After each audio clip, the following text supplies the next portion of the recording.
하나님께서 우리에게 주시는 오늘의 말씀은 마태복음 2장 1절부터 12절입니다.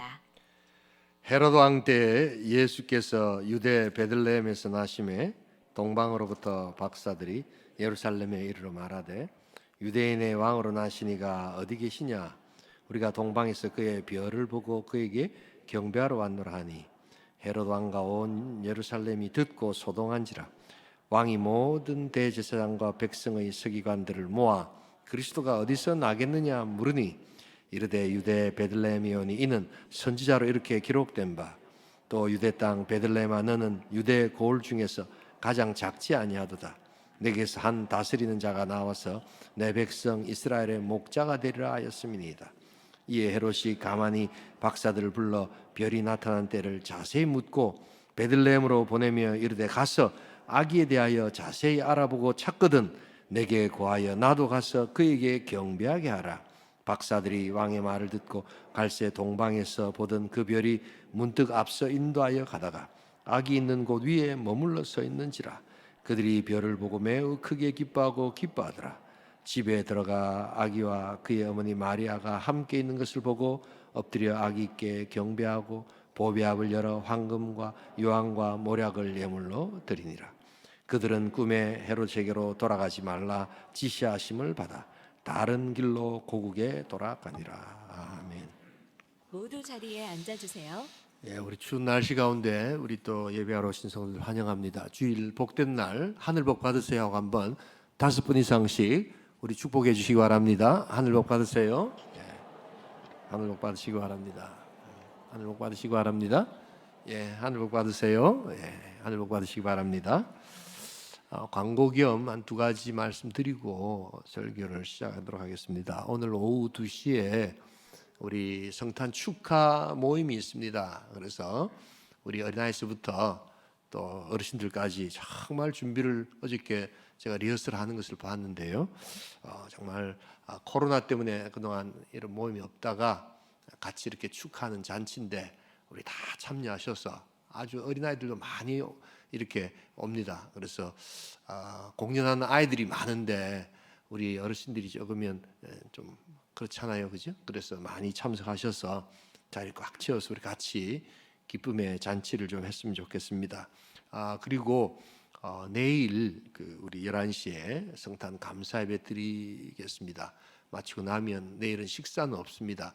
그래서 우리 가족들과 함께 아니면 지회 모임으로 이렇게 같이 모이시면 성탄에 더 기쁜 의미가 있지 않겠나라는 생각이 듭니다. 그리고 내일 저녁 7시에는 부산역 광장에서 우리 통일광장 기도회 성탄 축하 공연을 우리 하도록 하겠습니다.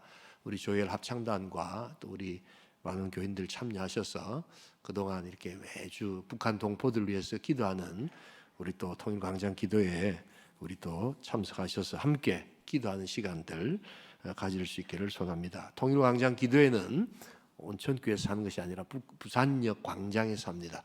기억하시고 또 시간 되신 분들 참여해 주시면 감사하겠습니다. 우리 보통 성탄절에 어김없이 등장하는 연극을 한다든지 또한 이렇게 모임을 할 때 꼭 등장하는 인물들이 있죠. 요셉, 마리아, 아기 예수. 그런데 이 동방 박사들은 좀 들러리 같은 분위기로 나타납니다. 이름도 없지요. 그래서 연극할 때 보면 동방 박사 1, 동방 박사 2, 3 이렇게 이야기합니다. 최근에 아주 우리 그 청소년들한테 기가 막힌 질문을 받았습니다. 동방 박사들이 전문 관측 동호회 클럽 회원들 아닙니까? 이러는 사람이 있더라고요. 야, 진짜 요사이 기가 막힌. 제가 목회하면서 처음 그런 질문 들어봤는데, 야, 그럴 수도 있겠다. 그럴 수도 있겠다. 그 정도로 이 동방 박사들의 신앙에 대해서 오해하고 또한 잘못 알고 계신 분들이 많습니다. 여러분 기억하십시오. 이 동방 박사들의 신앙은 결코 들러리 신앙이 아닙니다. 굉장히 오늘 우리 시대에 중요한 믿음의 모범이 되고 있다는 것을 잊지 말아야 합니다. 동방 박사들은 이름이 없습니다. 그런데 오늘 우리 시대에 많은 교회 성도들이 익명성, 이름 없이 그냥 저 멀리 앉아서 예배를 드리기보다는 예배를 관찰하다가 돌아가는 수많은 현대 교인들이 생겨나는 시점에서 이 동방 박사들은 우리에게 훨씬 더 중요한 믿음의 모범이 된다는 점에서 아주 중요한 믿음의 모델이 됩니다. 자, 그래서 오늘 우리는 이 대림절의 사람들 두 번째 시간, 이 동방 박사들의 믿음이 어떤 믿음인가 한번 살펴보면서 2023년 우리들에게 주시는 믿음의 귀한 은혜를 한번 나눌 수 있기를 소원합니다. 첫 번째로 오늘 이 동방 박사들의 믿음은 하나님의 은혜에 반응하는 믿음이었다는 것을 보여주고 있습니다. 우리 다 함께 우리 2장 2절을 같이 한번 읽겠습니다. 함께 읽습니다. 유대인의 왕으로 나신 이가 어디 계시냐? 우리가 동방에서 그의 별을 보고 그에게 경배하러 왔노라 하니.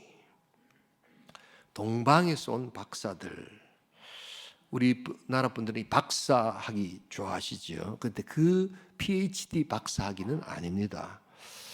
성경 연구가들은 아마 이들이 바벨론에서 별을 연구하던 와이즈맨, 현자일 것이다 이렇게 봅니다. 이들이 별을 연구하는 사람인데 중요한 것은 이들의 지금 관심사가 그들이 베들레헴까지 오게 된 이유가 별 자체에 대한 관심이 아니더라는 것입니다. 오히려 그 별이 가르치는 그 무엇, 그 별이 가르치는 메시아의 탄생, 거기에 관심이 있더라는 겁니다. 그러니까 내 기호나 내 취미나 내 직업이나 내 연구나 내 관심의 주제를 넘어서서 인간은 어떤 존재인가? 인간은 어디서 와서 어디로 가는가?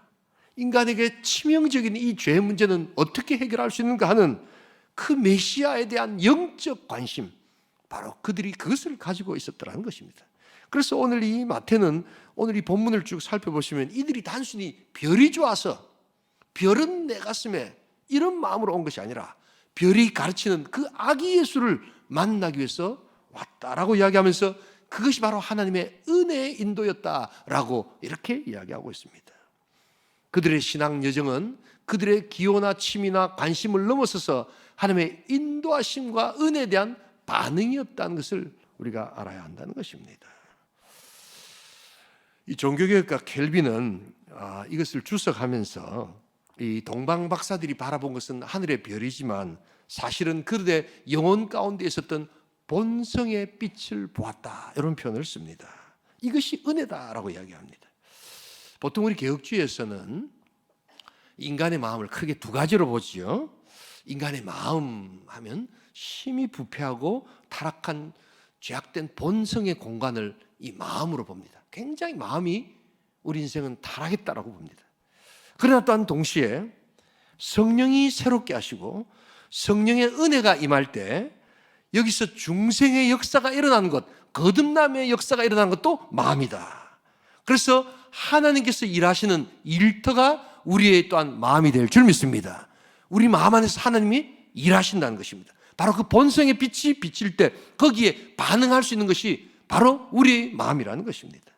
그래서 이 마음 안에서 믿음의 씨앗이 커지고 은혜의 공간이 자라면서 우리는 하나님을 만나게 된다고 이야기합니다. 그래서 여러분, 이 성경의 마음이라는 단어가 헬라어로 나타날 때 어떤 의미가 있느냐면 비침의 장소다, 이렇게 표현합니다. 마음을.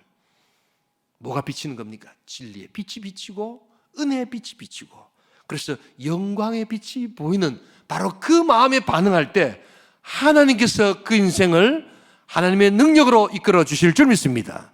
별을 보지만 그 별을 통해서 그 내면에 비친 진리와 은혜의 빛을 바라보는 이 믿음, 이것이 바로 동방 박사들이 하나님 은혜에 반응하는 믿음이었다. 2023년 우리 온천교회 모든 성도들에게 이 진리를 향한 빛, 믿음을 향한 은혜의 빛 충만히 바라볼 수 있기를 주님의 이름으로 축복합니다. 우리 고린도후서 4장 6절을 한번 보도록 하겠습니다. 함께 읽습니다. 어두운데 빛이 빛이라 말씀하시던 그 하나님께서 예수 그리스도의 얼굴에 있는 하나님의 영광을 아는 빛을 우리 마음에 비추셨느니라. 동방 박사들이 바라본 것은 하늘의 별이지만 실제로는 하나님의 은혜 때문에 그 내면의 본성에 타락한 그 어두운 빛이 아닌 은혜의 빛을 바라보게 되었다는 것을 뜻한다는 것입니다. 여러분, 어둠은 어떤 상태입니까? 바로 빛이 빛이 없는 상태입니다. 이 기독교는 생명운동으로 가야지 이 윤리운동으로 가가지고는 결코 능력을 발휘할 수 없습니다. 뭐 이런 겁니다. 여러분, 악을 어떻게 없앨 수 있는가? 악을 근절합시다. 악을 몰아냅시다. 외치고 주먹을 쥐고 막 구호를 외칩니다. 악은 물러가라. 나쁜 것은 물러가라. 그런다고 악은 결코 물러가지 않습니다. 악은 어떤 상태라고요? 선이 없는 상태. 어둠은 어떤 상태라고요? 빛이 없는 상태. 그러기에 악이 물러가고 또한 어둠이 물러가기 위해서는 소리가 필요하지 않습니다. 조용하지만 희미하지만 한 줄기 빛이 비칠 때 어둠은 자연스럽게 물러가게 될 줄 믿습니다. 선이 나타날 때 악은 물러가게 되어 있습니다. 여기에 기독교 생명의 신비가 있습니다. 기독교 윤리로 우리는 결코 승리할 수 없는 것이 바로 그 어둠을 몰아낼 수 있는 유일한 능력, 그것은 바로 빛 되시는 주님의 진리가 임할 때 그 빛으로 통하여 어둠이 사라지게 될 줄 믿습니다. 여러분, 바로 이것이 우리가 가지는 믿음입니다. 그러기에 동방 박사들처럼 여러분 성탄절에 하늘의 빛을 통하여 여러분들의 내면에 비치는 하나님의 은혜의 본성의 빛에 반응하는 복된 인생 될 수 있기를 주님의 이름으로 축복합니다. 신앙의 원리는 바로 이런 것입니다.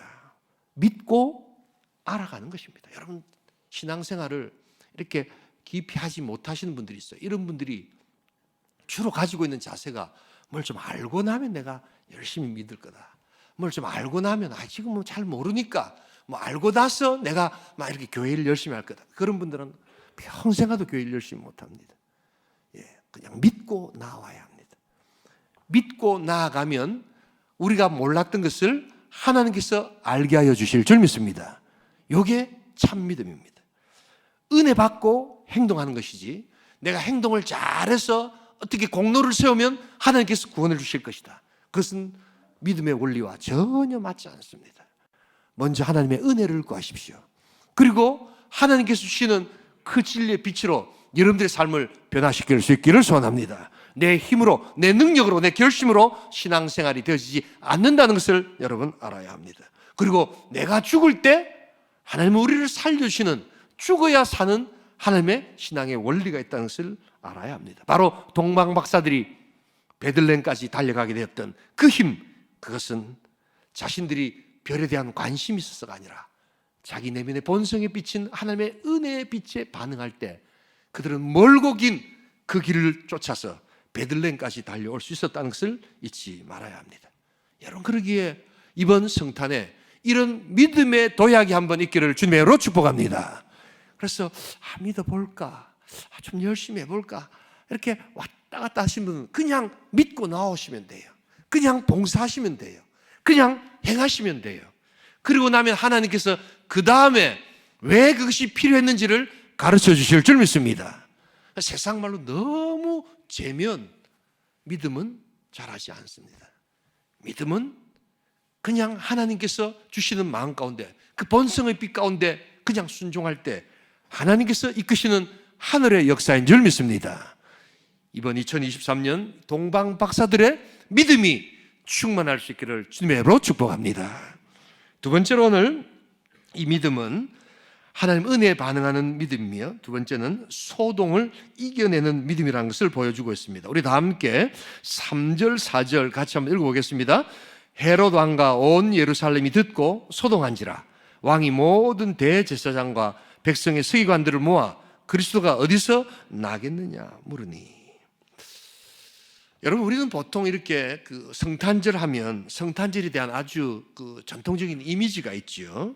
평화로운 이미지입니다. 주로 어떤 이미지입니까? 우리 영화나 뭐 그림에서 보듯이 하얀 눈이 덮인데 이렇게 유럽의 산속 오두막 위에 이렇게 또 막 이렇게 나무가 있고 그리고 거기에 막 연기가 나는 뭐 이런 어떤 아주 뭔가 적막한 평화, 그것을 원합니다. 그리고 그것이 평화라고 생각하고, 그렇지 않은 오늘 우리 이 땅의 현실을 보면서 성탄이 왜 이렇게 분위기가 이런 거야 뭐 이렇게 생각합니다. 그리고 실망합니다. 근데 여러분, 이 성경을 읽어보시면 성경을 항상 우리는 우리의 이미지가 아니라 성경에 나타난 하나님의 말씀대로 믿어야 될 줄 믿습니다.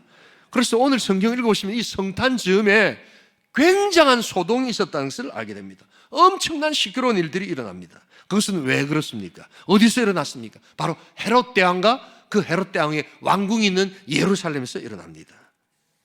바로 헤롯의 악한 심성 때문으로 인한 것입니다. 특별히 이 헤롯이 복음에 대해서 반응하는 모습을 보시기 바랍니다.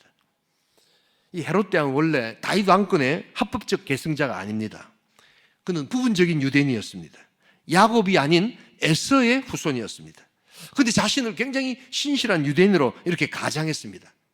그래서 이것이 들통나지 않기 위해서 계속해서 유대인들이 가장 좋아하는 게 성전이었거든요. 그래서 성전에 엄청난 돈을 투자해서 화려한 성전을 짓고 내가 바로 이렇게 성전을 위하는 사람입니다 라고 이렇게 가장해서 유대인들에게 다가갔는데, 어느 날 갑자기 동방박사들이 와서 유대인의 왕이 태어났다고 하는데 거기가 어디입니까 할 때 가장 놀란 사람이 누구냐? 바로 헤롯 대왕이었다는 것입니다.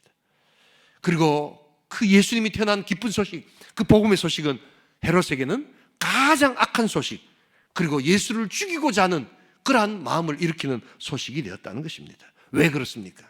바로 그의 악한 본성이 드러나게 하는 예수님의 능력이 있었기 때문입니다. 그들의 죄책감, 그들의 아픔, 바로 그것이 싫어서 그들은 이제 예수를 죽이려고 했고, 또한 심지어 동방 박사들까지 죽이려고 하는 그러한 음모를 꾸미고 있는 것입니다. 여러분, 그러기에 이 성탄절에 복음이 전해진다는 것, 성탄절의 메시지는요 항상 평화만 나타나는 것이 아닙니다. 소동과 영적 전쟁과 또한 갈등이 일어날 수 있지만 그 모든 갈등과 소동을 이기는 복된 믿음이 있기를 주님으로 축복합니다. 왜냐하면 진리는 반드시 승리하기 때문입니다. 여러분, 그렇기 때문에 우리가 복음이 좋은 소식이다, 예수 탄생이 기쁜 소식이라고 이야기하지만 이것이 기쁜 소식이 되려면 성령의 도우심이 있어야 합니다.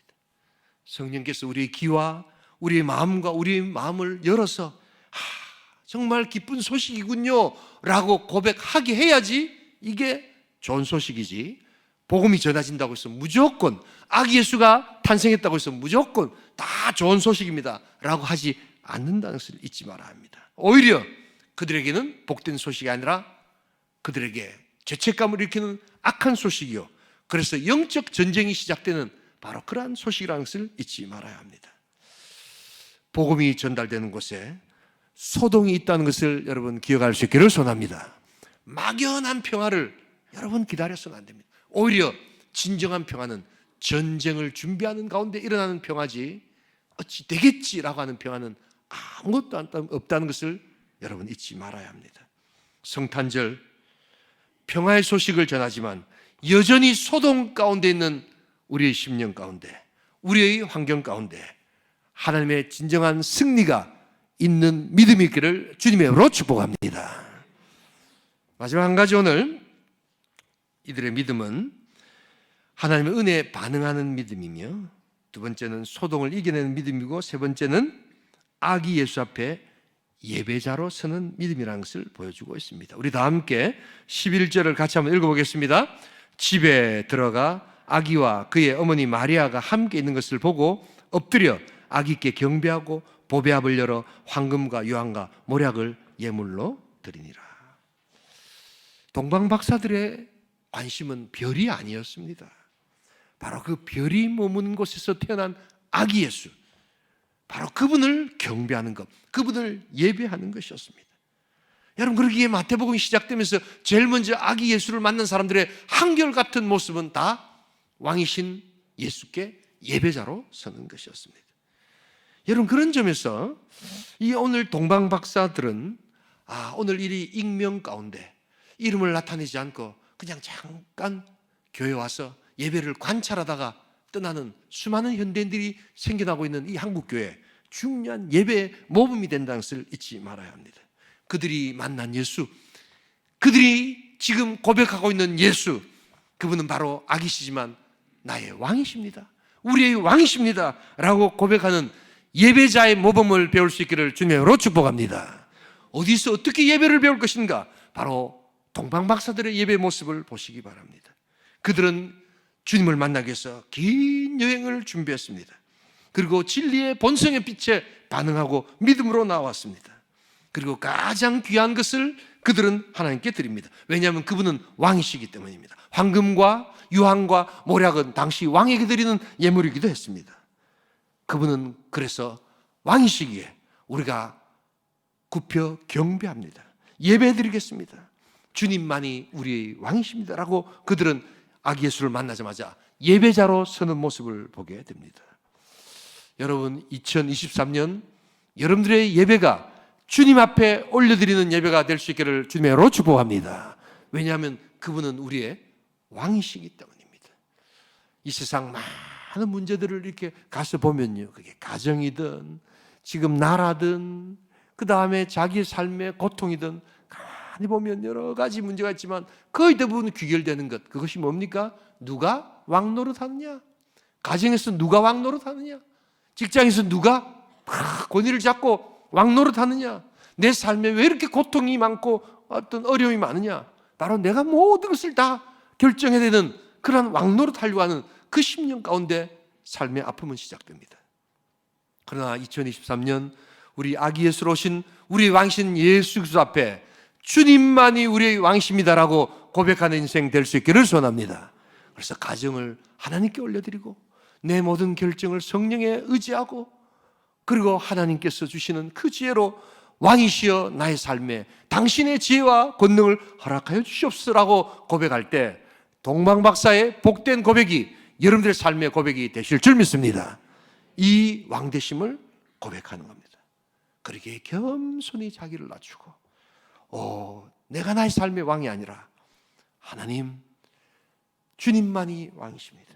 주님이 나의 삶의 구원자십니다.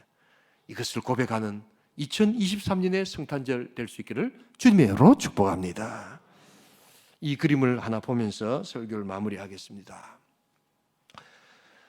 저기는 유대 이스라엘의 베들레헴이라는 곳입니다.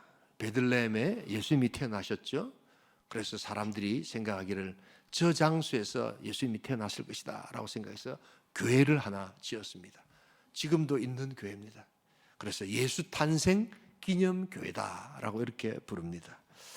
근데 여러분, 저 예수 탄생 기념교회에 들어가고 싶은데 어디로 들어가야 되는지 문을 혹시 알고 계십니까? 그래서 제가 여러분들 위해서 빨간색으로 동그라미를 하나 쳤습니다. 저 문은 직접 가보시면 1m 한 30, 40밖에 되지 않습니다. 제가 178입니다. 그래서 보통 사람들이 들어가려면 그냥 못 들어갑니다.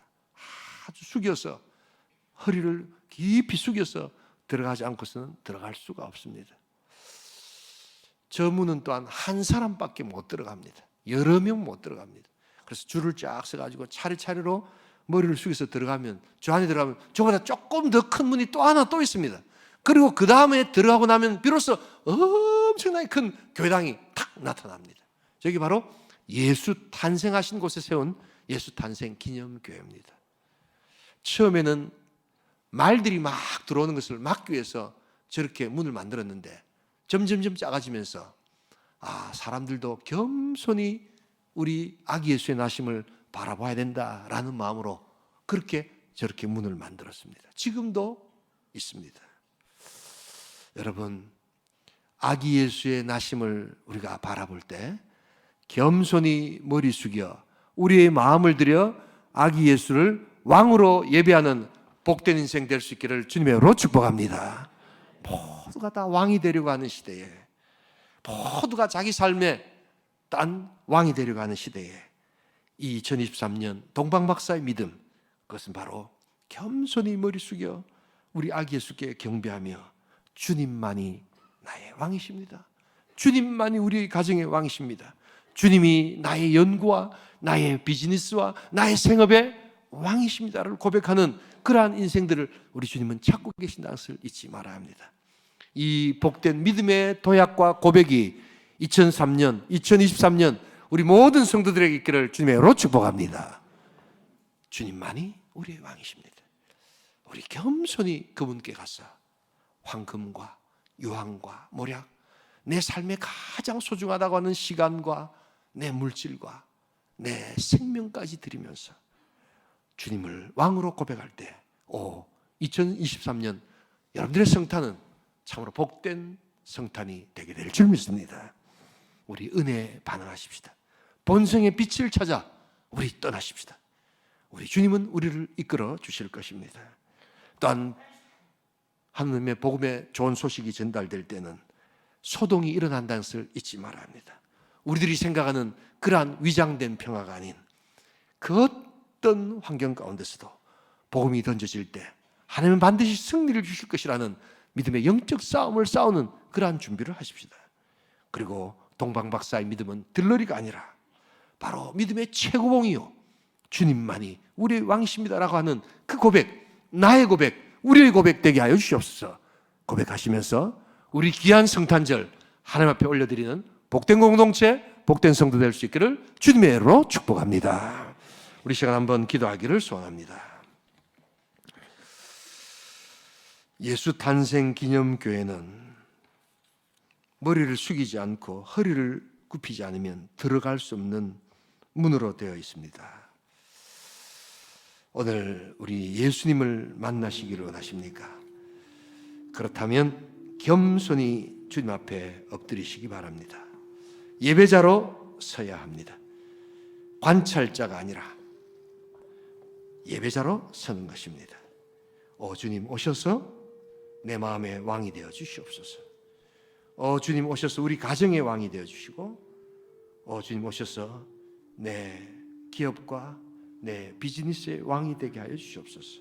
수많은 어려움과 고통이 있지만 왕이 다스려 주실 때 온전한 해법과 온전한 또한 답이 생겨되길 줄 믿습니다. 우리 하나님 앞에 동방박사의 믿음을 가지고 이제 하나님 앞에 기도하는 시간 가지겠습니다. 함께 기도합니다.